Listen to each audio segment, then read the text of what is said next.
성부와 성자와 성령의 이름으로 아멘.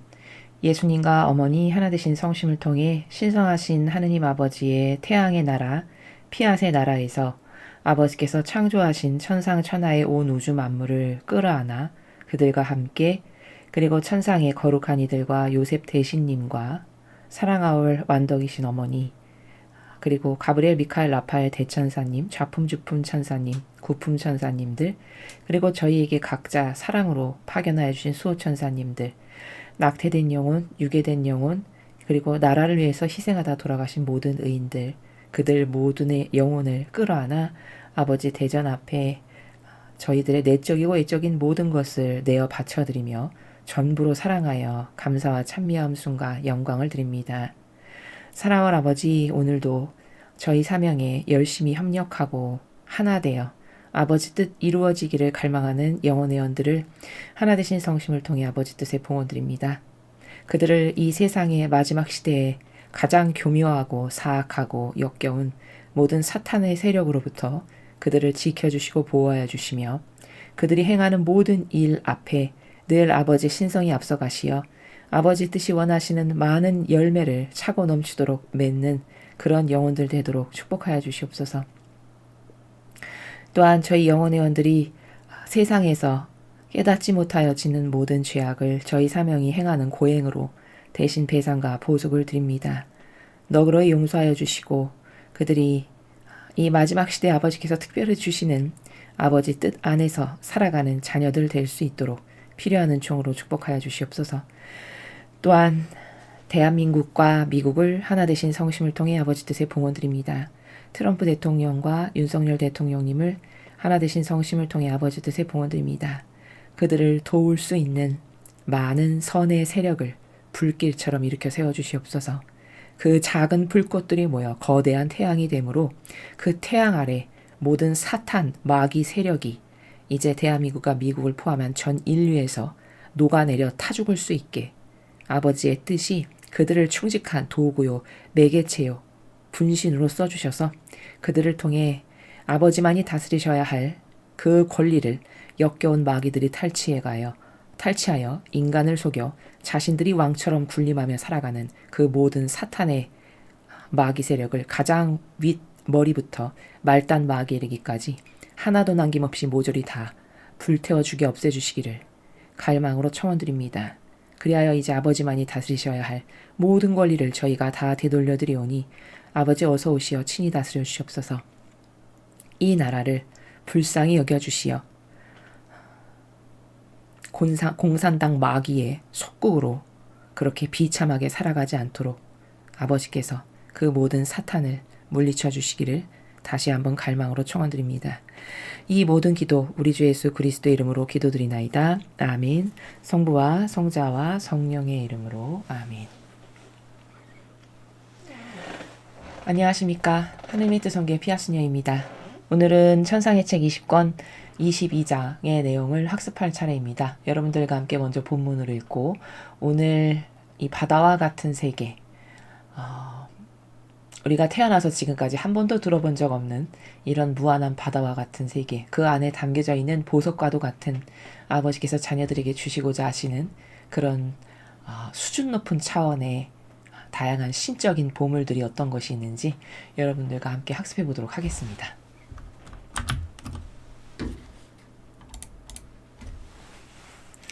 천상의 책 20권 22장 예수님의 약속 피앗의 새 사도들 피앗 안에 사는 사람은 자기 안에 하늘과 태양 및 모든 것을 소유한다.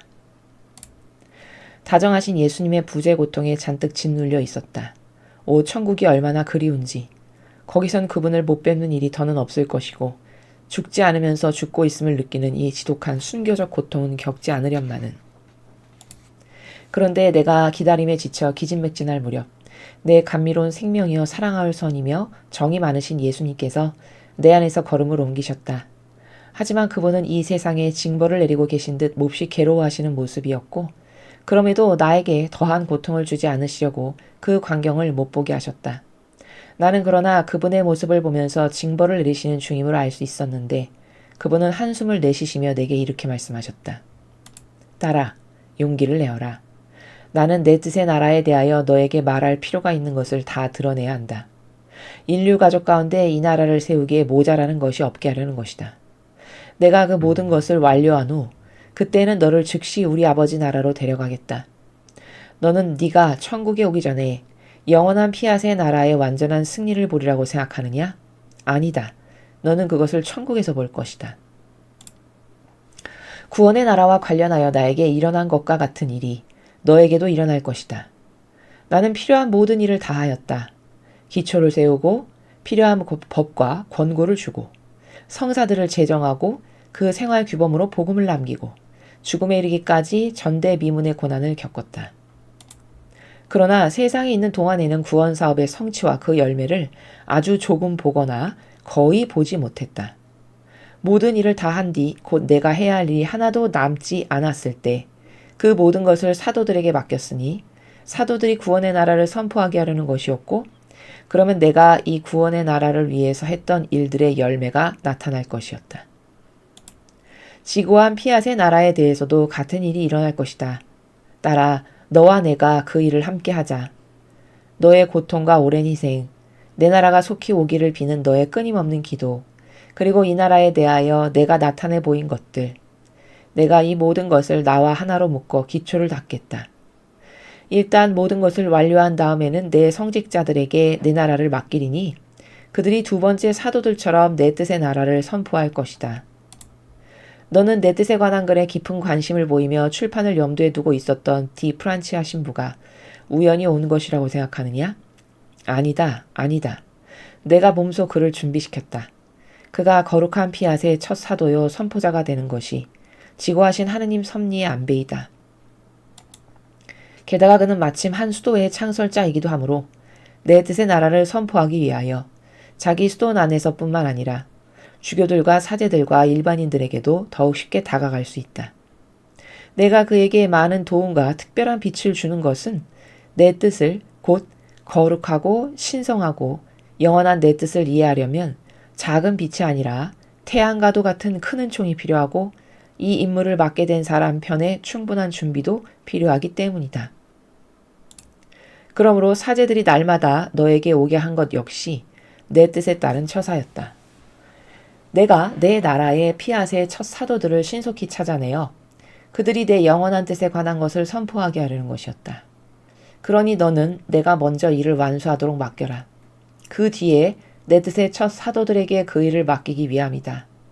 그때라야 너는 천국에 올 수 있을 터이니 기다려 맞이하는 영원한 피앗의 나라의 열매들을 여기 이 높은 곳에서 보게 될 것이다. 그 후에도 나는 지고하신 의지 안에 순례를 계속하였다. 그러다가 마음속으로 이렇게 중얼거렸다. 내 하찮은 정신은 바다와 태양과 하늘을 통하여 어디든지 돌아다닌다. 흠숭할 듯이 천지 만물 안에서 하시는 행위들을 따라가기 위해서다. 하지만 한 바퀴 다 돈 뒤에는 언제나 이 아래에 고달픈 유배지에 몸담고 있다. 오, 내 창조주를 위하여 저 별의 역할을 하면서 푸른 하늘에 남아있기만 해도 얼마나 좋을까. 그러나 나는 별들 가운데서 사라질 것이다. 내가 별들처럼 반짝이지도 아름답지도 않은 까닭에 별들이 나를 내쫓으며 이 아래 땅바닥까지 집어 던질 테니 말이다. 이 오랜 기양살이 속으로. 내가 그런 생각을 하고 있었을 때 다정하신 예수님께서 나의 내면에서 나오시며 이르셨다. 딸아, 내 뜻 안에서 사는 사람은 창조된 만물을 당신과의 일치 안에 보존하시는 자기 창조주와의 일치 안에서 산다. 창조주께서는 만물뿐만 아니라 영원한 피앗 안에서 사는 영혼도 주님과의 일치 안에 보존하신다. 이 일치는 창조주와 만물의 일치뿐만 아니라 창조주의 모든 반영도 영혼에게 가져오므로 영혼은 자기 안에서 자기를 창조하신 분의 살아있는 모상을 볼 수 있다.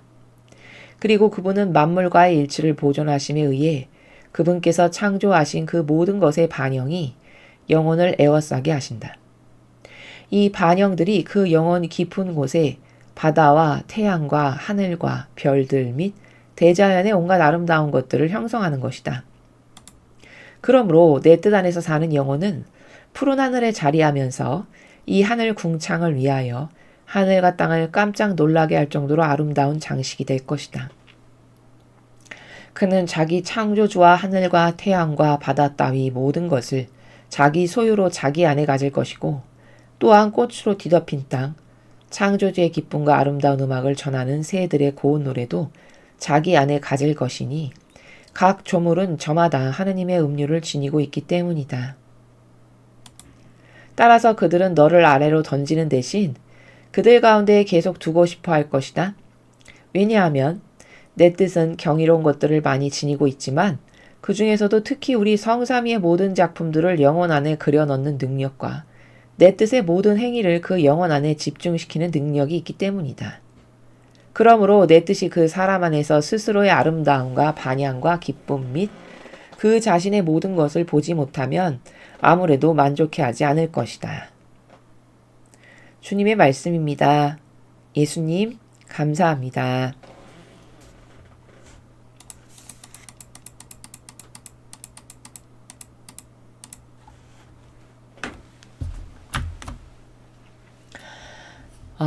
오늘 내용은 비교적 어제 배웠던 학습했던 것에 비하면 비교적 좀 간략한 짧은 내용이었습니다.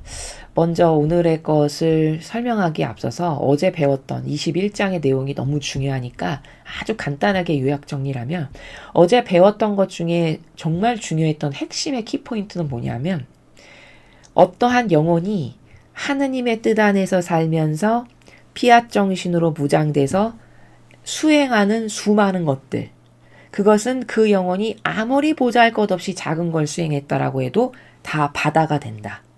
이것을 우리가 어제 배웠죠. 그러니까 똑같은 기도를 예를 들어서 내가 묵주기도를 한다. 근데 내가 자아의 종으로 살면서 내 뜻이 왕처럼 떠받들면서 섬기는 사람이 묵주기도 억만당하는 것보다 하느님의 뜻 안에서 살면서 피앗 정신으로 살아가는 자기 것은 찾아볼래야 찾아볼 수 없는 그런 영혼이 묵주기도 단 1단 하는 게 훨씬 더 크고 효용과 가치가 차고 넘친다라는 말입니다. 이해되시죠? 그러니까 성모님께서 묵주기도 1단 하시는 거랑 인간의 뜻으로 똘똘 뭉쳐서 살아가는 죄악의 인간이 만단하는 거랑 그 만단은 하느님은 쳐다보시지도 않고 성모님이 하시는 1단을 바다와 같이 여기신다는 겁니다. 더 직접적으로 표현을 하면. 근데 납득이 되시죠? 그렇죠? 이러한 어마어마한 내용이 어제 배웠던 21장에 담겨 있는 겁니다. 그럼 우리는 지금부터 목표를, 데스티네이션을 다시 설정해야 됩니다.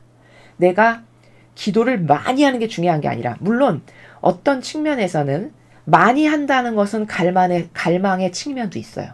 하느님이 보셨을 때 저렇게 갈망하는구나 라고 보아주시기도 합니다. 그러나 이런 속성들은 동반되어야 하는 거지 어떤 하나만이 중요해 라고 여길 수 있는 것이 아니라는 거예요. 즉 다중적이라는 겁니다. 물론 갈망이 중요하지만 그 갈망도 효용과 가치가 있는 갈망이 되게 하려면 먼저 기본 베이스가 자기 역겨운 기호정서 경향을 버리고 성경에 나오는 예수님과 성모님의 정신과 가르침과 모범에만 근거해서 살아가고 사고하고 생각하고 말하는 것이 그 영혼 안에 장착이 돼야 돼요.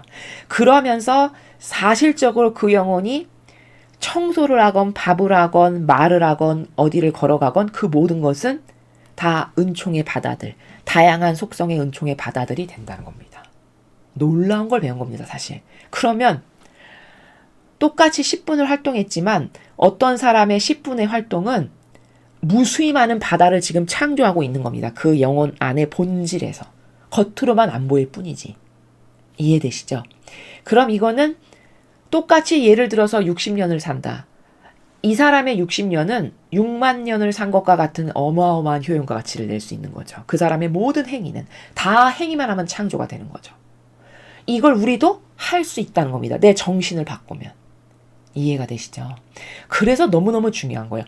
아까운 시간이 계속 지나가고 수명은 단축되고 있는데 그 한시적인 나의 생명 가운데서 내가 행하는 모든 것이 그렇게 효용과 가치가 차고 넘치게 한다면 이건 얼마나 큰 은총이고 가치예요.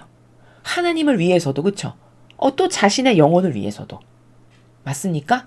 그러니까 이것을 자기 영혼이 구현해야 된다.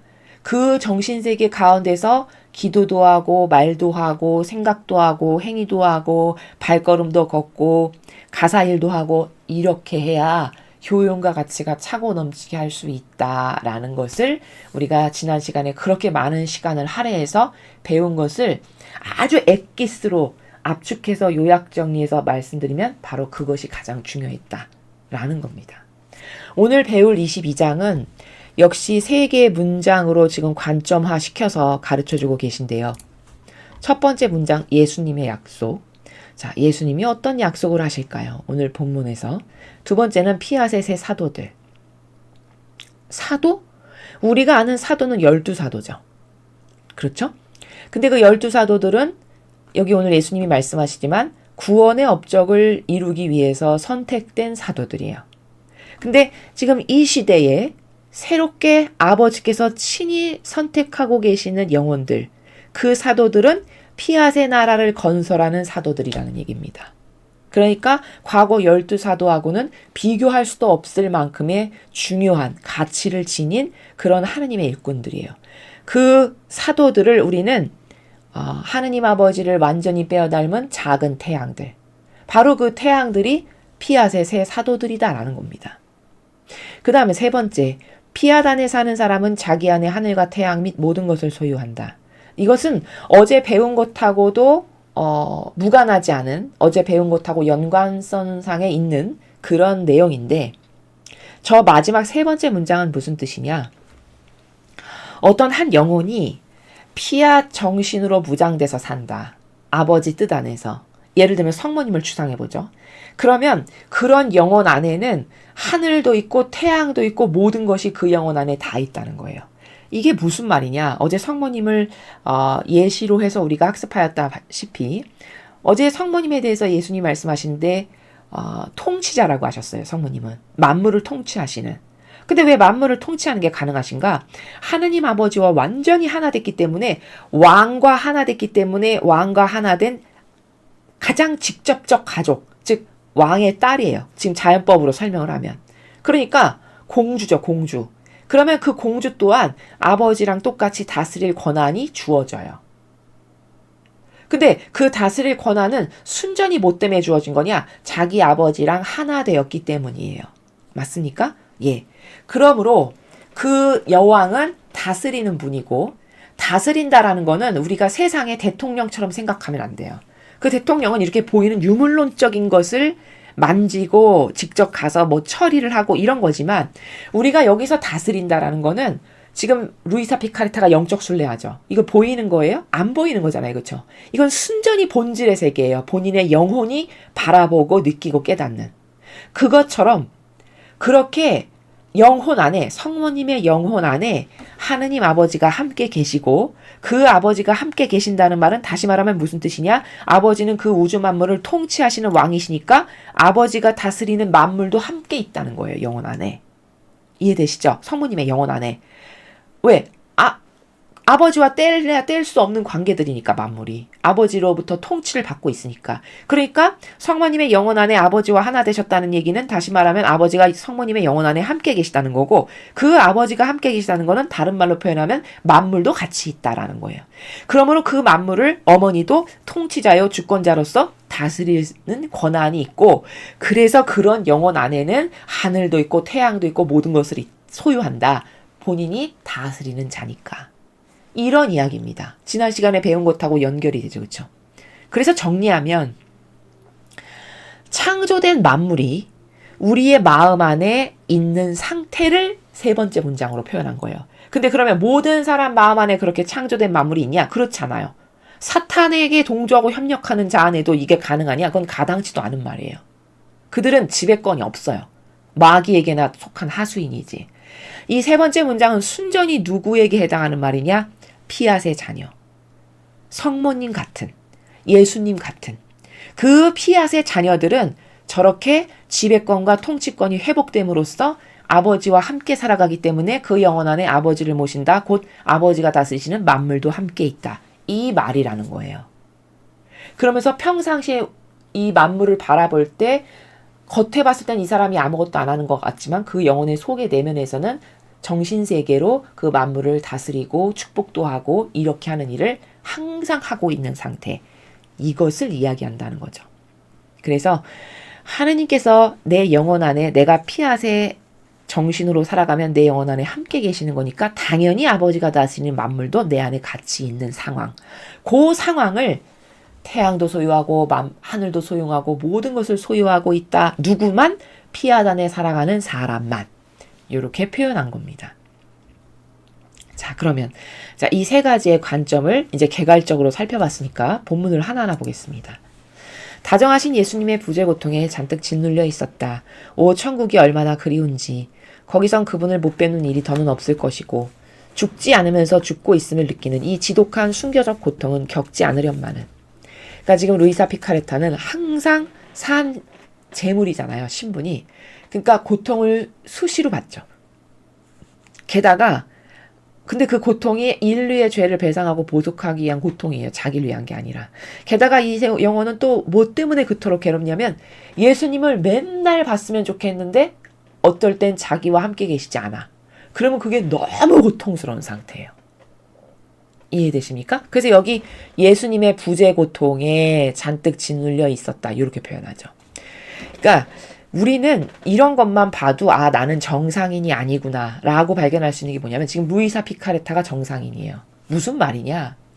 우리는 사랑하는 사람 좀 못 봤다고 해서 혼절하거나 기절하거나 아니면 이렇게 고통에 잔뜩 짓눌려서 저는 못 살겠습니다. 차라리 죽는 게 낫습니다. 이런 말 하는 사람은 없을걸요? 그렇죠?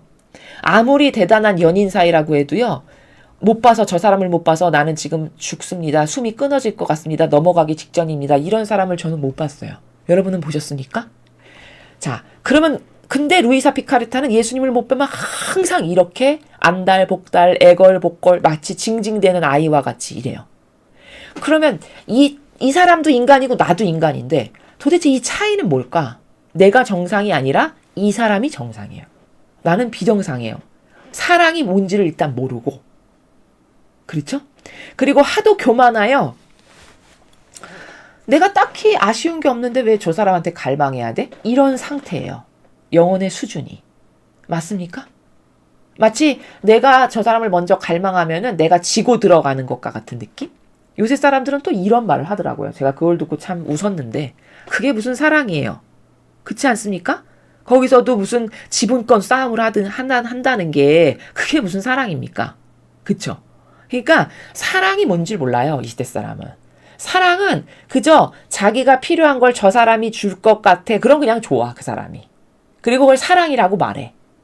내 욕구가 있고 채워야 할 게 있는데 저 사람이 나에게 그걸 잘 채워주고 나에게 위로도 잘해주고 내 기호와 정서를 잘 맞춰주고 나를 배려해주고 존중해줘. 그럼 저 사람 좋은 사람이야. 그리고 사랑해. 근데 그 사랑의 근원적 이유가 자기에게 잘해줘서야. 이건 사랑이 아니라는 거예요. 그러니까 그런 불구자적 사랑을 하니까 이렇게 루이사 피카레타와 같은 순수한 마음에서 못 보기만 해도 고통으로 몸부림치는 이런 반향이 안 나오는 거죠. 왜? 그 마음 안에 다 교만이 있어가지고 네가 오기 싫으면 말아라. 나도 너한테 아쉬운 거 없으니까. 이런 식인 거죠. 그게 연인 사이에도 그렇고 부부 간에도 그렇고 부모 자식 간에 뭐 더하고. 맞죠? 이런 게 비정상이라는 거예요. 근데 지금 여기 예수님이 안 오셔서 부재 고통에 너무 짓눌려서 죽겠다라고 얘기하잖아요. 근데 성모님도 그 묵주기도 마라나타에서 그 발행하신 묵주기도가 있는데 거기서 말씀하신 그 묵주기도에 보면은요. 예수님이 먼저 돌아가셨잖아요. 그리고 성모님이 더 오래 지상에서 사셨잖아요. 근데 돌아가신 이후에 예수님이 너무 보고 싶어서 어머니는 자주 혼절하셨다라고 나와요. 이게 사랑이에요. 너무너무 사랑하는 사람을 못 보니까 그 고통에 혼절하는 이게 사랑이라고요. 여기 이분도 비슷하죠. 증상이. 그렇죠? 성모님도 그러하셨죠. 그렇게 사랑은 거기 어떤 이기심이나 자애심이 개입되지 않아가지고 그냥 그 사람 자체를 사랑하는 그 단순하고 솔직담백하고 순수한 마음밖에 없어서 거기 어떤 이물질이 끼어들거나 개입되지 않았기 때문에 그냥 그 사람을 못 본다는 것 자체만으로도 고통스러운 이게 진정한 사랑입니다. 그걸 우리는 여기서 이 첫 번째 문장 별것 아닌 내용일 것 같은데 이걸 통해서도 우리가 볼 수 있어요. 그리고 자기를 돌아봐야 된다는 거죠. 나는 저렇지 않은데? 나는 왜 그렇지? 아, 나는 지금 정서나 기호나 경향이 병들었구나. 사랑이 뭔지를 모르고 사랑은 그저 내 이기심을 채우는 걸 사랑이라고 생각하니까 거기서 서로 시세운다거나, 그쵸? 세력 싸움을 한다거나, 사랑하는 사이인데도 불구하고 뭐 기싸움을 한다거나 이런 수준이라는 거죠. 그래서 그런 것을 돌아보고 잘못된 것을 바꿔야 된다는 겁니다. 사랑은 정말 거기 이물질이 없는 순수한 사랑은요, 어떠해야 되냐면요, 저 사람이 좋아지고 행복해하고 기뻐하고 잘 돼. 그게 정말 진정한 나의 기쁨. 요것만 있을 때, 다른 어떤 것도 부차적인 나와 결부된 건 임발부되지 않았을 때, 순전히 그 사람이 잘 되는 것이 나의 커다란 기쁨일 때, 요것만이 진짜 사랑이에요. 그렇지 않은 모든 불순물들은 다 마귀가 끼어든 거예요. 맞습니까? 그래서 그나마 이 세상에서 인간이라고 하는 병든 기호와 정서와 경향으로 가득한 이 한심하고 가련한 영혼이 그나마 하느님의 사랑과 비슷하게 닮았다라고 보는 건 유일하게 부모가 자식을 사랑할 때, 요것만이 그 속성이 조금 남아있는 거예요. 왜냐? 부모가 자식을 사랑할 때는 거기 이기심이 안 들어가거든요. 주는 거 아깝지 않아. 다 가져가라 이러지. 그것만이 진짜 사랑이에요. 그렇지 않은 기타의 모든 것은 다 사랑 아니에요. 속이는 거지. 맞습니까? 이런 겁니다. 그게 진리의 근거에서 봤을 때 맞아요. 그러면 모든 사랑은 내가 자식에게 주는 것이 아까운 게 하나도 없고 주면 줄수록 더 기쁜 요 속성으로 남편도 사랑해야 되는 거고, 뭐 자식도 물론 그렇게 사랑해야 되는 거고, 또 시부모님, 뭐 기타 등등 나의 가족들 모든 사람을 그런 독특하고 특별한 관계성 가운데에서 바로 그런 정신으로 사랑을 할 때, 이럴 때만 부작용이 여기 없게 되는 거예요. 거기 이기심이 없으니까. 그러하겠죠. 그렇죠? 싸울 일이나 다툴 일이 없겠죠. 왜? 이기심이 없으니까. 이게 진짜 사랑이라는 거죠. 그걸 알 수 있습니다. 오, 천국이 얼마나 그리운지 거기서는 그분을 못 뵙는 일이 더는 없을 것이고. 자, 이것 보세요. 못 뵙는 게 자기의 너무 고통인데 이 사람은 지금 천국에 왜 가고 싶냐? 예수님을 계속 볼 수 있으니까 너무 기뻐. 나는 지금 이 지상의 육신이라고 하는 이 지겨운 감옥 안에 갇혀 있으니까 오실 때는 볼 수 있고 안 오시면 못 보고. 이게 너무 고통이야. 근데 내가 죽어서 하늘나라에 가면 나는 예수님하고 같이 사니까 맨날 볼 수 있겠지? 아, 너무 좋다. 이런 거죠, 지금 상황이. 그래서 못 뵙는 일이 없을 거고, 죽지 않으면서 죽고 있음을 느끼는 이 지독한 순교적 고통을 겪지 않으련만. 본인이 지금 산재물이니까 그 좁아 터진 침상에 맨날 누워서 몸이 딱딱하게 굳는, 음식도 겨우 섭취하는 이 고통을 계속 받고 있잖아요. 인류의 죄악을 대신 배상보속하느라.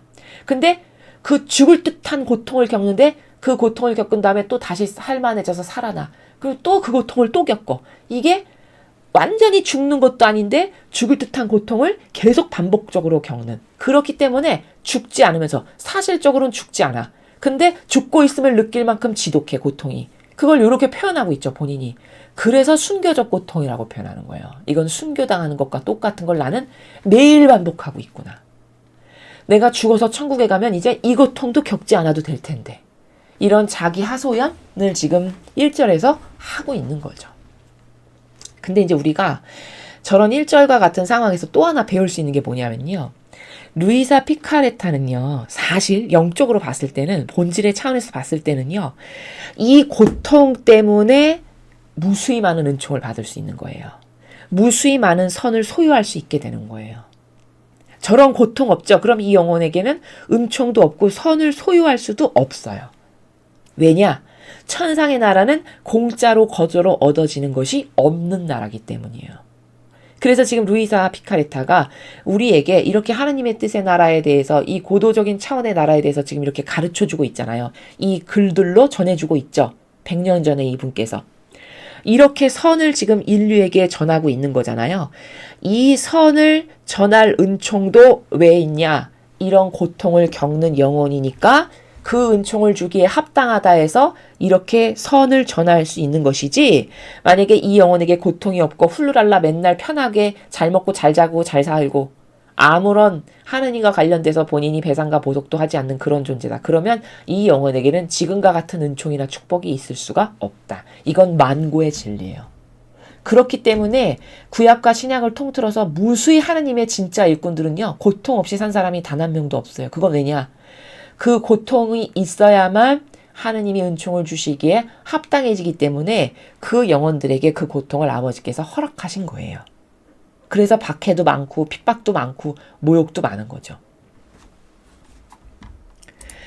그런데 내가 기다림에 지쳐 기진맥진할 무렵 내 감미로운 생명이여 사랑할 선이며 정이 많으신 예수님께서 내 안에서 걸음을 옮기셨다. 하지만 그분은 이 세상에 징벌을 내리고 계신 듯 몹시 괴로워하시는 모습이었고 그럼에도 나에게 더한 고통을 주지 않으시려고 그 광경을 못 보게 하셨다. 왜냐하면 루이사 피카레타가 징벌을 막 세상에 쏟아내리고 있는 것을 보면은 사람이 막 죽어나가는 걸 보니까 너무 고통스러워할 거 아니에요. 나와 같은 저 영혼들이 저렇게 무차별한 이 징벌로 죽는구나. 불쌍하고 가련하게 생각하겠죠. 처참하겠죠. 그렇죠? 그러니까 예수님께서 루이사를 사랑하시니까 그 광경을 못 보게 하시는 거죠. 나는 그러나 그분의 모습을 보면서 징벌을 내리시는 중임을 알 수 있었는데 보기만 해도 알 수 있죠. 이렇게 긴밀하게 하나 되어 살아가는 사람인데 몸짓 하나, 눈빛 하나, 손동작 하나만 해도 알 수 있지 않겠습니까? 그렇죠?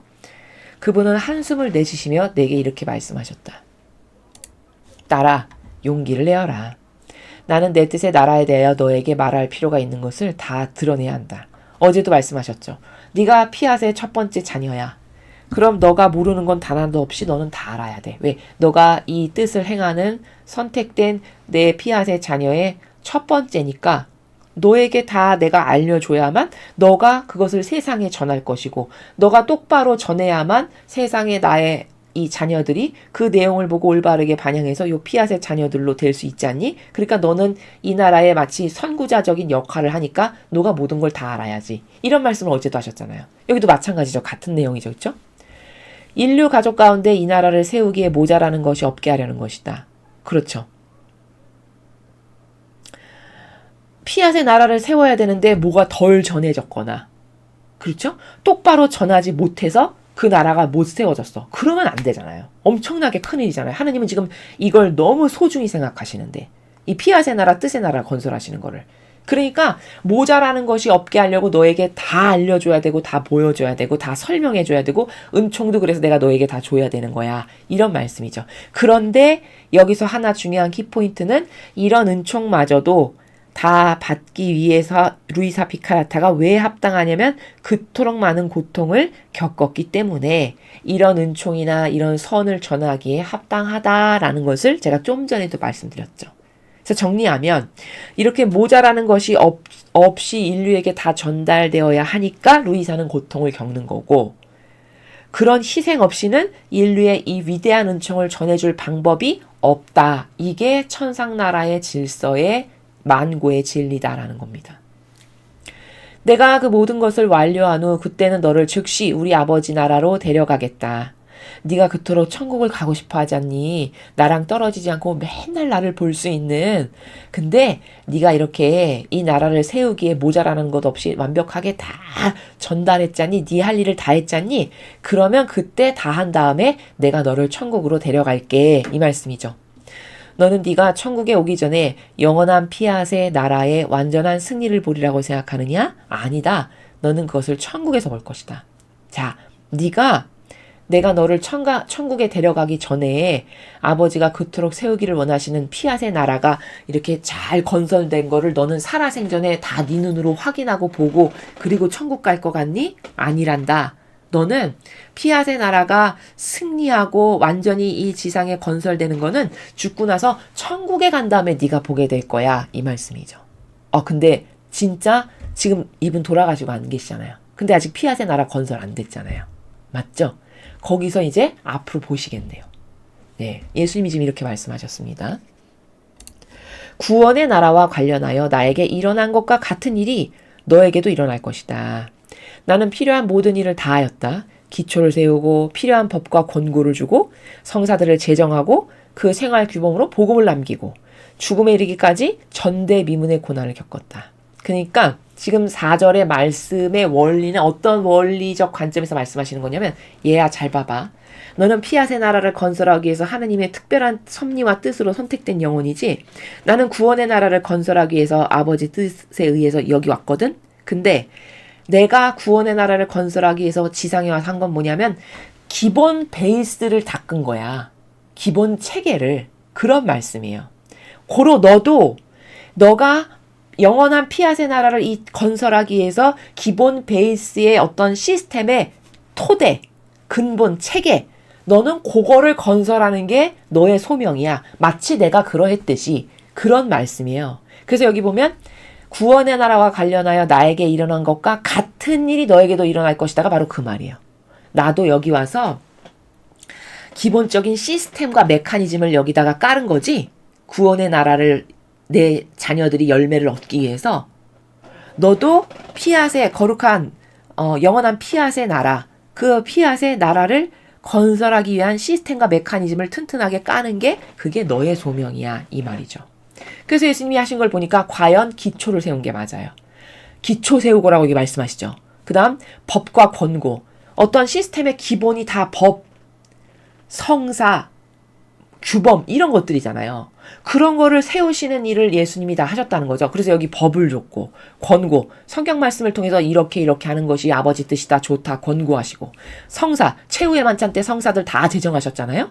그리고 생활규범은 복음 안에 다 있잖아요. 아버지는 이때 이렇게 하셨다. 그러니까 너희도 이렇게 해야 되고, 하느님 아버지는 이때 이렇게 하셨다. 그러니까 너도 그 아버지 뜻과 똑같이 이렇게 되고, 그 어떻게 아버지 뜻 안에서 살아가는가 생활규범도 가르쳐 주시고, 그리고 마지막으로 뭐까지 하신 거예요? 튼튼한 그 베이스를 까는데 퍼펙트한 마지막 마무리가 뭐예요?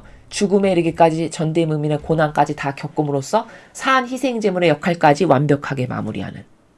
내가 와서 한 건 이거지? 너도 그걸 하게 될 거야. 이 말씀이죠. 그러나 세상에 있는 동안에는 구원사업의 성취와 그 열매를 아주 조금 보거나 거의 보지 못했다. 그렇죠.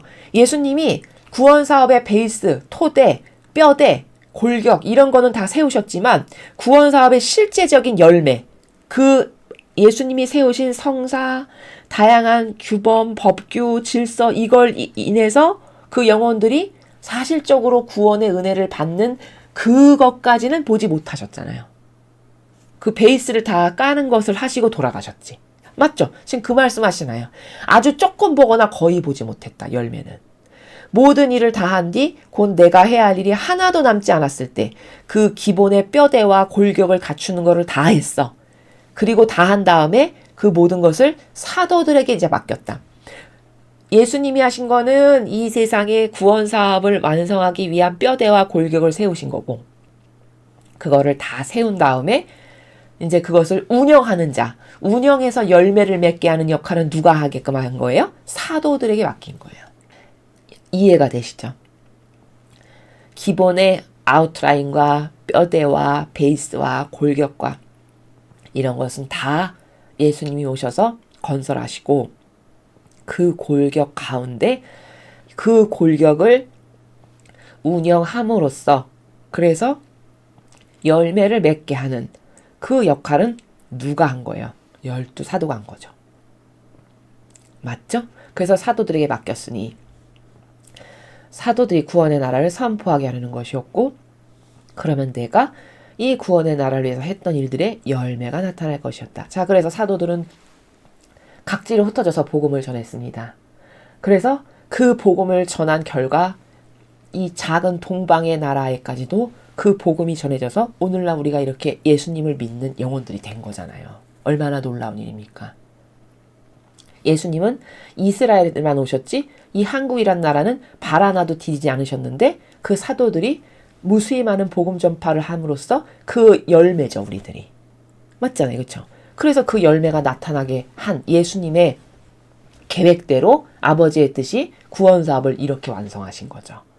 그 메커니즘을 지금 쭉 설명하시는 거죠. 그렇죠? 지구한 피앗의 나라에 대해서도 같은 일이 일어날 것이다. 자, 너도 나랑 똑같은 메커니즘적으로 아버지가 일을 하실 거야, 앞으로. 이런 말씀이세요. 딸아, 너와 내가 그 일을 함께 하자. 너의 고통과 오랜 희생, 내 나라가 속히 오기를 비는 너의 끊임없는 기도, 그리고 이 나라에 대하여 내가 나타내 보인 것들.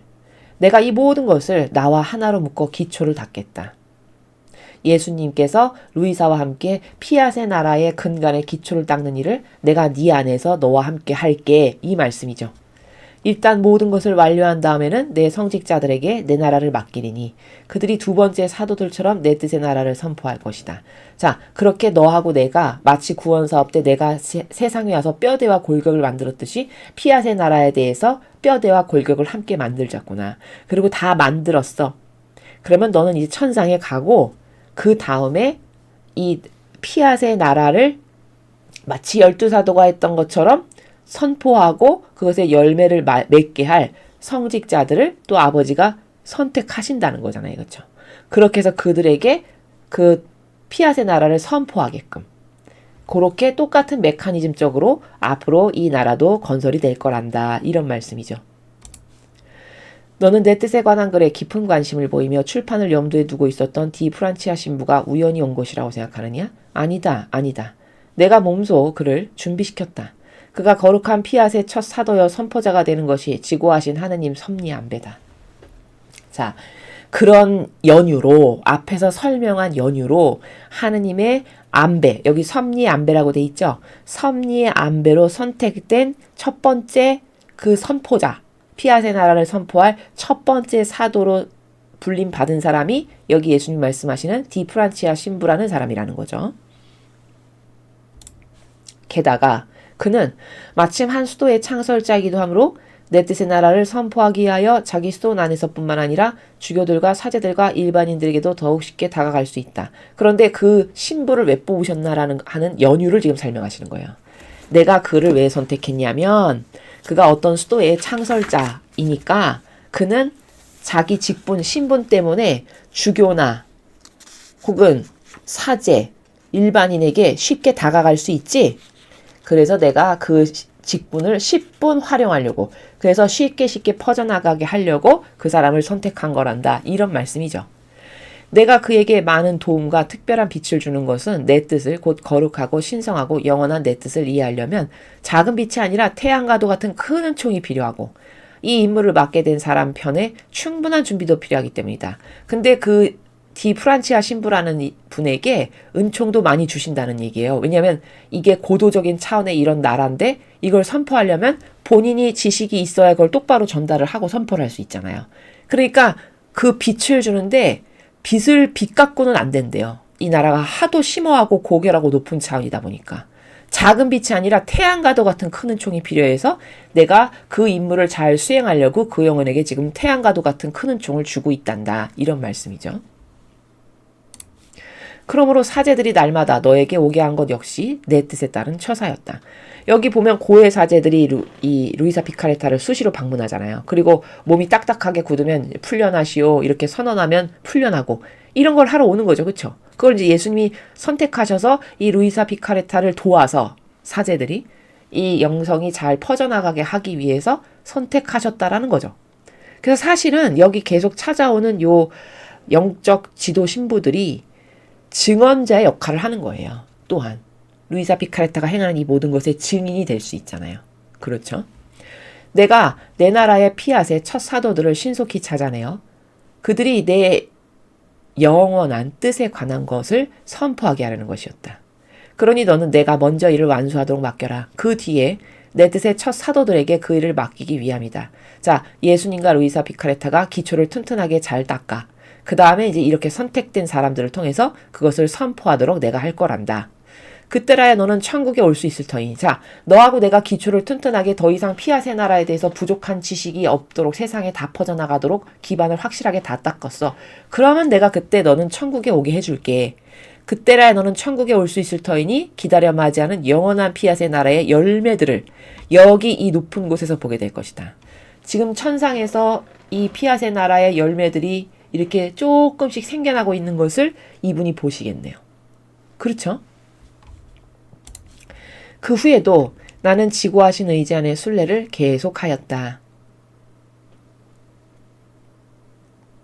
그러다가 마음속으로 이렇게 중얼거렸다.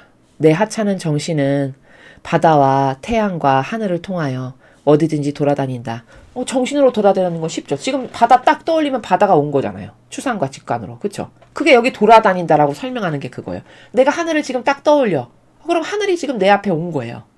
이게 여기 돌아다닌다라고 표현한 거예요. 내가 태양을 지금 딱 추상해. 그럼 태양이 지금 나에게 딱 온 거죠. 이렇게 한다는 거죠. 그쵸? 흠숭아울 뜻이 천지 만물 안에서 하시는 행위들을 따라가기 위해서다. 내가 영적 순례를 하는 거는 앞에서 예수님이 수많은 경우에 설명을 하고 가르쳐 주시듯이 태양 안에서 아버지 뜻을 이런 걸 속성을 발견하고 그래서 그 태양을 축복하고 찬미도 하고 거기다가 아버지의 뜻을 더 잘 이루렴 이렇게 격려도 하고 기타 등등 이런 것을 하려고 영적 순례를 하는 거잖아요. 그죠? 하지만 한 바퀴 다 돈 뒤에는 언제나 이 아래 고달픈 유배지에 몸담고 있다. 자, 그러나 자기가 추상과 직관으로 정신세계로 영적 순례를 다 하고 난 다음에 여전히 자기 육신은 이 죄 많고 한스러운 육에 갇혀있는 처지다라는 것을 지금 고백하는 거죠. 그렇죠? 5. 내 창조주를 위하여 저 별의 역할을 하면서 푸른 하늘에 남아있기만 해도 얼마나 좋을까. 그러나 나는 별들 가운데서 사라질 것이다. 내가 별들처럼 반짝이지도 아름답지도 않은 까닭에 별들이 나를 내쫓으며 이 아래 땅바닥까지 집어넣어질 테니 말이다. 이 오랜 기양살이 속으로. 자기가 영적 순례를 하면서 막 천상의 창공을 날아다니다 보니까 아름다운 반짝이는 별들이 딱 추상과 직관이 됐어. 근데 그 별을 이렇게 아버지는 참 아름답고 섬세하시구나. 저렇게 작은 별들도 저렇게 반짝이고 자기들의 정확한 어떤 대열이 있어서 대형이 있어서 그 위치에서 저렇게 대형을 그리면서 반짝이게 하니까 참 아름답다. 뭐 이런 기타 등등의 추상을 하면서 본인을 딱 생각한 거예요. 나도 저런 별들처럼 저렇게 맨날 고정되어 있는 저 하늘에서 저렇게 아름답게 반짝이면서 빛날 수 있는 그런 영혼이면 얼마나 좋을까.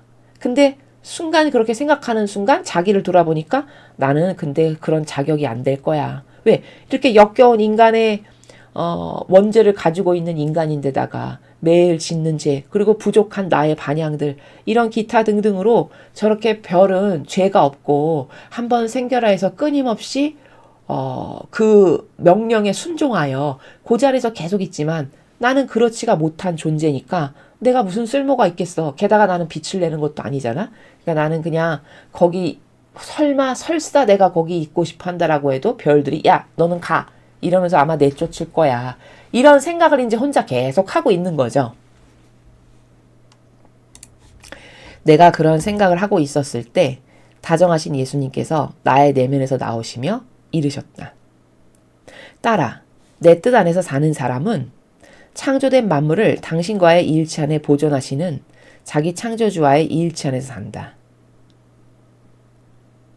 창조주께서는 만물뿐만 아니라 영원한 피앗 안에서 사는 영혼도 주님과의 이일치 안에 보존하신다. 자, 이게 무슨 말이냐면 지금 루이사 피카레타가 오해하고 있는 부분을 일깨우시려고 예수님이 지금 또 가르쳐 주시는 거예요.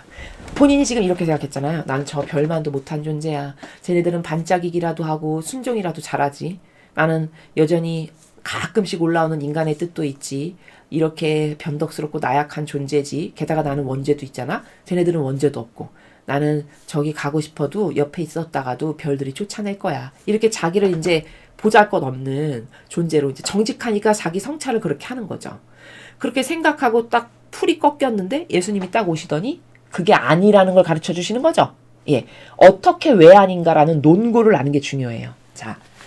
따라 내 뜻 안에 사는 사람은 전제가 뭐냐? 내 뜻 안에 사는 사람이에요. 근데 루이사 피카레타는 하나님 뜻 안에서 사는 사람이에요. 사명이 그러하고 예수님과 늘 함께 살아가면서 지금 자기 사명을 수행하고 있어요. 그리고 그 의지로 뽑으셨고 그렇죠? 하나님 뜻 안에 살아간 사람이에요. 전제 조건이 합당해요. 그런 사람은 창조된 만물을 주님과의 일치 안에 보존하시는 자기 창조주와의 일치 안에 산다. 자, 네가 내 뜻 안에서 지금 살고 있지 않니? 네가 가끔씩 부족하긴 할지라도 너가 내 뜻 안에서 사는 사람이지 않니? 그러면 저 우주 만물이 하느님과 일치 안에서 계속 그 자리에서 반영하듯이 너도 자기 창조주와의 일치한 하느님과의 일치 안에서 살아가고 있는 거야 라는 거예요. 창조주께서는 만물뿐만 아니라 영원한 피앗 안에서 사는 영혼도 당신과의 일치 안에 보존하신다. 그러니까 네가 지금 네 뜻을 행하는 게 아니라 너는 인류를 위한 사한 제물로서 맨날 고통받고 있지. 그리고 예수님과 함께 이 피앗의 나라를 건설하기 위한 지금 기본 골격을 세우는 일에 네가 헌신하고 있지. 그거 네가 내 뜻 안에 사는 사람이잖아. 그렇게 내 뜻 안에서 사는 사람은 저 만물이 하느님의 뜻 안에서 순종으로 그리고 그 한 번 피앗으로 명한 것을 항구하고 지속적으로 계속 행하듯이 사실은 너도 그 하느님과의 일치 안에서 함께 살아가는 영혼이야 라고 지금 일깨우시는 거예요. 이 일치는 창조주와 만물의 일치뿐만 아니라 창조주의 모든 반영도 영혼에게 가져오므로 영혼은 자기 안에서 자기를 창조하신 분의 살아있는 모상을 볼 수 있다. 그리고 그분은 만물과의 일치를 보존하심에 의해 그분께서 창조하신 그 모든 것의 반영이 영혼을 에워싸게 하신다. 자, 이게 무슨 말이냐면은 너가 하나님의 뜻 안에서 살아가는 영혼이고 지금 아버지의 주신 사명을 수행하는 자잖니? 그럼 너는 아버지 뜻 안에서 살아가는 자야. 그 영혼 안에는 하느님과 일치된 상태야. 즉, 네 영혼 안에는 아버지가 함께 계셔. 이 말씀이에요. 그 하느님이 너의 영혼 안에 함께 계시다라는 거는 다시 말하면 무슨 뜻이냐면 아버지가 다스리시는 우주 만물도 네 영혼 안에 함께 있다라는 뜻이야. 제가 아까 서두에서 설명한 것처럼. 지금 그 나라를 지금 설명하시는 거예요. 예수님께서. 이 반영들이 근데 여기 보면은 그 모든 것의 반영이 영혼을 에워싸게 하신다. 이게 뭐냐면 우주 만물이 이 영혼을 에워싼다는 거예요. 루이사 피카레타를. 왜 에워쌀까? 저 에워싸고 있다, 에워싸게 하신다라는 저 표현의 뉘앙스의 세계가 어떤 거냐면 이 사람이 하느님의 뜻 안에서 살아가고 있고 예수님과 함께 이 피앗의 나라를 건설하는 소명을 하고 있고 피앗의 자녀잖아요. 그러면 우주 만물이 이 영혼에 대해서 반감을 갖지 않고 오히려 존중해요. 왜? 저 사람은 역겨운 인간의 뜻을 살지 않고 하나님의 뜻 안에서 살아가면서 저런 사명을 수행하는 영혼이잖아. 만물이 알아본다는 거예요. 그럼으로써 예의를 갖춰요. 존중하는. 원래 우리들의 왕이야, 저 사람이. 그 왕께 대한 예의를 갖추기 때문에 그 예의를 갖추는 나라를 지금 어떻게 표현한 거냐면 그 모든 것의 반영이 영혼을 에워싸게 하신다. 우주 만물이 그 영혼을 에워싼다. 존중하는 예의를 갖춰서 이 나라예요. 표현하시고자 하시는 나라가. 이해되셨죠? 이 반영들이 그 영혼 깊은 곳에 바다와 태양과 하늘과 별들 및 대자연의 온갖 아름다운 것들을 형성하는 것이다. 그 영혼 안에 영혼 깊은 곳이라고 여기 표현했죠. 바다도 있고 태양도 있고 하늘과 별들 대자연의 온갖 아름다운 것들이 다 있다는 거예요. 그렇게 살아가는 영혼 안에는 마치 성모님이 그러하셨듯이. 그러기에 합당하잖아요. 이 사람은 자기 뜻을 행하는 하면 역겹게 자기 뜻을 왕으로 섬기면서 살아가는 사람이 아니니까 지배권이 다 회복되고. 그렇죠? 원래 만물의 왕이었어요. 인간은. 태어난 본적지가. 그 왕의 권위를 회복시켜 주시는 거예요. 그러니까 그 영혼은 저렇게 만물이 에워싸고 게다가 그 영혼 안에는 마치 성모님이 통치자시니까 통치하는 그 우주 만물이 어머니 영혼 안에 고스란히 있듯이 이 영혼도 다스리는 자요. 하느님이 뽑으신 그 왕과 하나 된 작은 태양으로서 이것들을 통치하는 권한이 회복됐으니까 그 영혼 안에 이런 아름다운 것들이 다 있다라는 거죠. 그래서 질서가 회복되잖아요. 영혼이. 그러면 우주 만물의 왕이 되는 거예요. 그 자기 지위를 회복하는 거예요. 다시. 이해되시죠? 그 말씀을 하시는 겁니다. 그러므로 내 뜻 안에서 사는 영혼은 푸른 하늘에 자리하면서 이 하늘 궁창을 위하여 하늘과 땅을 깜짝 놀라게 할 정도로 아름다운 장식이 될 것이다. 너는 아까 네가 별 옆에 있다가도 별이 이건 뭐야? 어디서 이렇게 시커머리둥둥하고 이상한 게 여기 와 있어? 이러면서 쫓아낼 거라고 생각을 했지 않니? 근데 그게 아니고 그렇게 내 뜻 안에서 사는 영혼은 전제 조건이 누구라고요? 내 뜻 안에서 사는 영혼. 그렇게 하느님의 뜻 안에서 사는 영혼은 오히려 푸른 하늘에 자리를 차지하고 그 하늘의 궁창을 위해서 하늘과 땅을 깜짝 놀라게 할 정도로 아름다운 장식이 오히려 될 거야. 너의 그 생각은 오해야. 라는 거죠. 이해되시죠?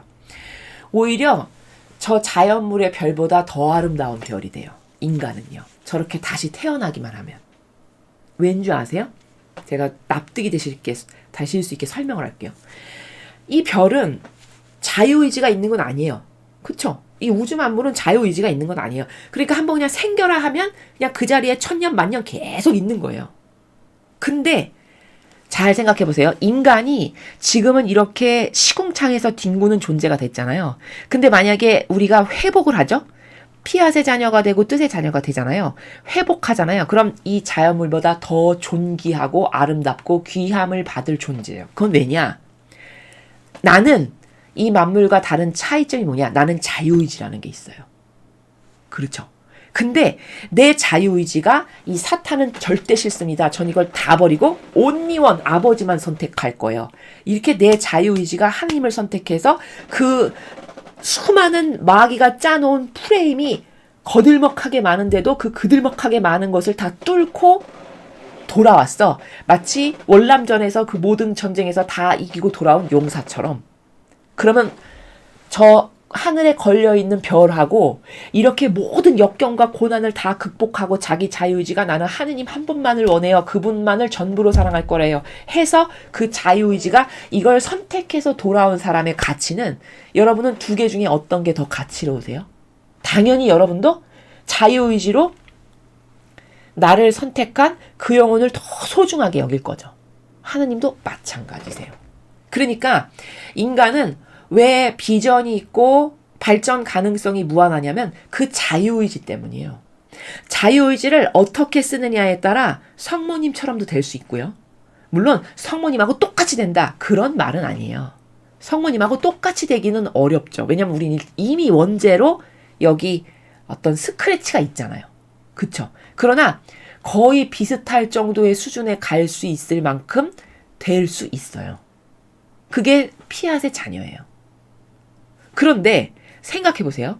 여러분도 아주 쉽게 제가 빗대서 설명하면 이런 거예요.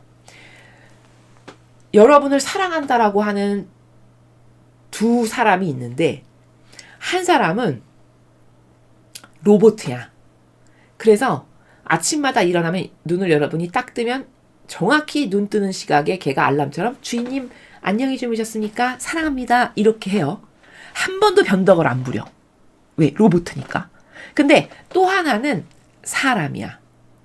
근데 그 사람이 너무 환경이 열악하고 힘겨운 게 많고 가난하고 어려운 역경이 너무너무 많아. 근데 그 역경에도 불구하고 항상 한결같이 나에게 사랑과 애정을 표현하고 어떤 그 사랑의 속삭임을 줘. 그러면 로봇가 주인님 안녕히 주무셨습니까? 사랑합니다. 라는 것과 이런 역경과 어려운 가운데서도 자기 자유의지가 나를 선택해서 끝끝내 나를 위해서 모든 것을 희생하는 가운데 나를 사랑한다는 걸 보이면 누가 더 감동이에요? 오른쪽이 그 역경을 극복하고 나를 사랑한다라고 하는 그 인간이 더 감동이죠, 여러분도. 하느님도 마찬가지세요. 그러니까 지금은 처지가 이렇게 시궁창 같은 곳에 뒹구는 처지일지라도 인간에게 무수히 많은 가능성과 희망이 있는 건 왜냐? 그 자유의지를 그가 깨달아서 어떻게 쓰느냐에 따라 그 사람의 비전은 하늘과 땅만큼 달라지기 때문이에요. 여기도 같은 거예요. 그 땅과 하늘을 깜짝 놀라게 할 정도로 너는 아름다운 장식이 될 거다. 천상의 별보다 훨씬 아름다운. 그럼 왜냐? 바로 그런 연유 때문이라는 거예요. 인간이 그런 피앗의 자녀가 된다는 거는 너가 저 별 하나를 보고도 아, 참 아름답다. 나는 저 별에 비하면 아무것도 아니고 옆에 가봤자 쫓겨나 날 거야. 나는 빛도 못 내니까. 너는 이렇게 생각하지만 그건 너는 겉으로 봤을 때 그런 거고 하느님이 인간을 존귀하게 여기시고 끊임없이 사랑하시는 건 그가 회개하여 되돌아와서 올바른 반향을 하기를 기다리시는 거고 그 좋은 예가 성경에 바로 돌아온 탕자의 비유가 그런 거예요. 납득이 확 되시죠? 제가 지금 연결선상에서 설명하고 있어요.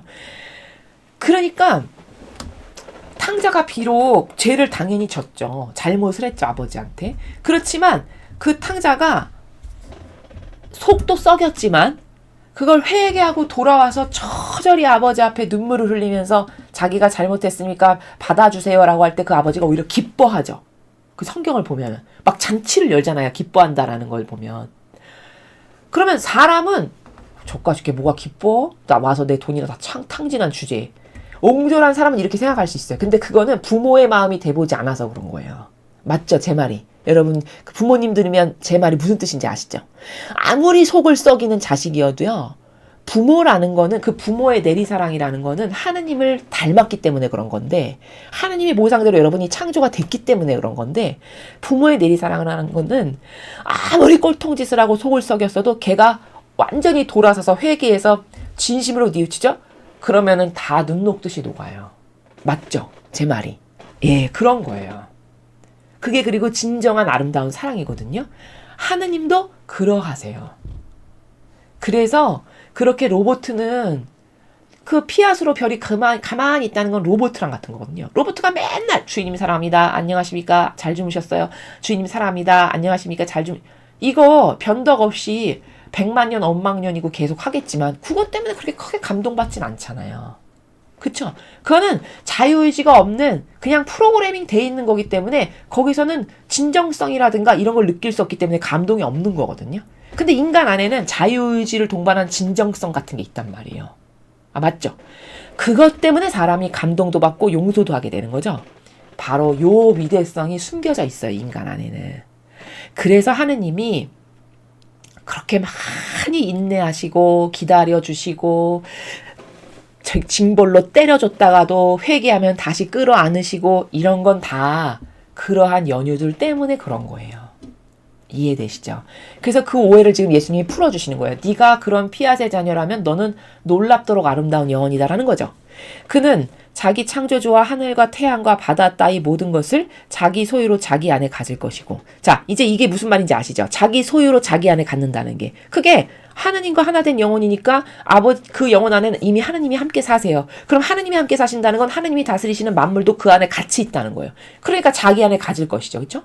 또한 꽃으로 뒤덮인 땅, 창조주의 기쁨과 아름다운 음악을 전하는 새들의 고운 노래도 자기 안에 가질 것이니 이런 만물이 다 그 영혼 안에 함께 있다는 거예요. 각 조물은 저마다 하느님의 음료를 지니고 있기 때문이다. 이걸 구현하신 분이 바로 성모님이신 거예요.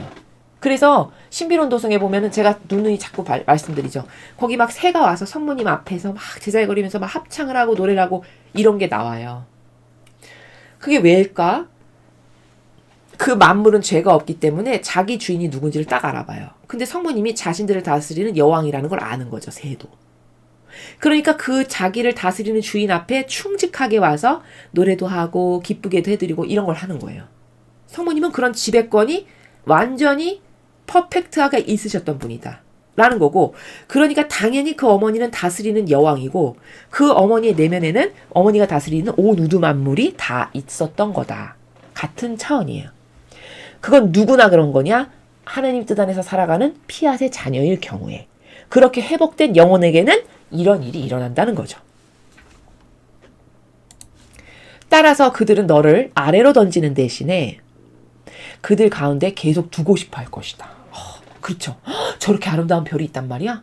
세상에 저렇게 자기가 자유의지로 저렇게 고통과 역경과 난관이 많은데도 끊임없이 자기 아버지를 찬미하고 공경하고 사랑하며 저렇게 아름다운 빛을 발하는 그런 영혼이 있네? 이러면서 오히려 더 계속 두고 싶어 할 거라는 거죠. 그리고 저 사람이 우리의 왕이야. 원래 우리를 다스리는 왕이었어. 이렇게 하면서 존중까지 할 거라는 거예요. 왜냐하면 내 뜻은 경이로운 것들을 많이 지니고 있지만 그 중에서도 특히 우리 성삼위의 모든 작품들을 영혼 안에 그려넣는 능력과 내 뜻의 모든 행위를 그 영혼 안에 집중시키는 능력이 있기 때문이다. 이제 이 말도 무슨 말인지 이해가 되시죠? 여러분 이제 설명을 많이 듣다 보니까. 하느님 아버지, 성삼위 하느님 아버지의 능력은 어떤 한 영혼이 똑바로 반향해서 피앗으로 살아. 그럼 그 영혼 안에 온 우주 만물이 다 담겨 있고, 그리고 행위마저도 예수님과 성모님이 하셨던 그 행위, 하느님의 뜻을 하셨던 행위도 그 영혼 안에 심지어 존재할 수 있다라는 거예요. 왜? 그 영혼이 그 행위를 하고 살아가는 주체니까. 그러므로 내 뜻이 그 사람 안에서 스스로의 아름다움과 반향과 기쁨 및 그 자신의 모든 것을 보지 못하면 아무래도 만족해하지 않을 것이다. 자, 마지막 문장은 무슨 뜻이냐면 만족해하지 않는다. 누가? 하느님 아버지께서 만족하지 않을 것이다 라는 거예요. 어떠할 때?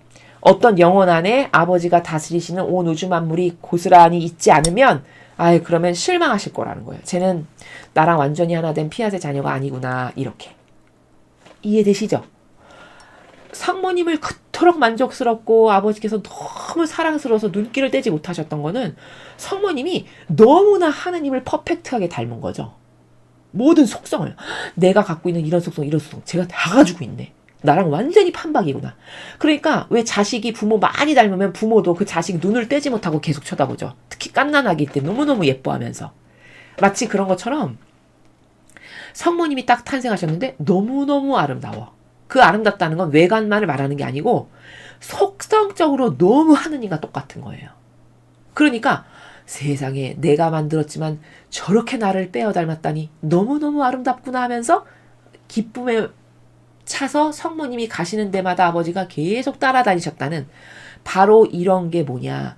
그 성모님의 영혼 안에 아버지가 창조하신 만물도 다 있고 그 영혼의 모든 속성이 하느님이 가지고 계신 속성으로 가득하고 그러니까 얼마나 고결하고 거룩하고 기품이 있으셨고 아름다웠겠어요. 그리고 추상이 되시죠, 여러분. 바로 그렇듯이 네가 나를 만족시키려면 네 영혼 안에 이런 내 뜻이 사람 안에서 스스로 아름다운 반향, 기쁨 그리고 우주 만물 이런 거를 네 안에서 보지 못하지 않니? 그럼 나는 슬플 거야. 만족하지 못할 거야. 이런 말씀이에요. 이해가 되셨나요? 네, 여기까지입니다. 사실 오늘은 어제보다는 조금 내용이 그렇게 어렵지는 않죠? 예. 근데 이제 오늘 배운 것에서 핵심은 뭐냐면은 어제 것하고의 연관선상인데 내가 하나님의 뜻 안에서 살면서 피앗의 정신세계를 매일 구현하면서 사실적 행위를 하면서 살아간다면은 내가 행하는 모든 것은 어제는 바다가 된다. 그리고 오늘은 그런 영혼 안에는 우주 만물이 다 있는 거다. 왜냐면 내가 하나님과 함께 살아가니까 하나 된 자로서. 그러면 나는 내 안에 있는 우주 만물을 스스로 다스리는 자요. 그 다스린다라는 거는 세상에 말하는 어떤 통치자하고는 약간 결이 다른 건데 그들을 하느님의 뜻으로 축복도 하고 격려도 하고 그 만물 가운데서 하느님의 속성을 발견하여 그걸 찬미도 하고 이런 게 다스리는 거예요. 그런 거를 하는 것이 피앗의 자녀고 아버지는 후미에 내가 만약에 그런 것을 너 안에서 못 보자니 그럼 나는 많이 실망스러울 거야. 왜냐면 나를 많이 닮지 않았으니까. 이렇게 말씀을 하십니다. 그래서 오늘 이 내용도 피앗 안에 살아가는 사람 안에는 하늘과 태양과 우주 만물이 다 있다라는 것을 여러분이 잘 인지하시고 그것이 오늘의 핵심 키포인트니까 여러분의 영혼 안에도 우주 만물을 담아서 그 우주 만물을 다스리는 피앗의 자녀로 살아가는 그런 여러분 되셨으면 좋겠습니다. 이상으로 천상의 책 20권 22장 해설 강의를 마치겠습니다. 감사합니다.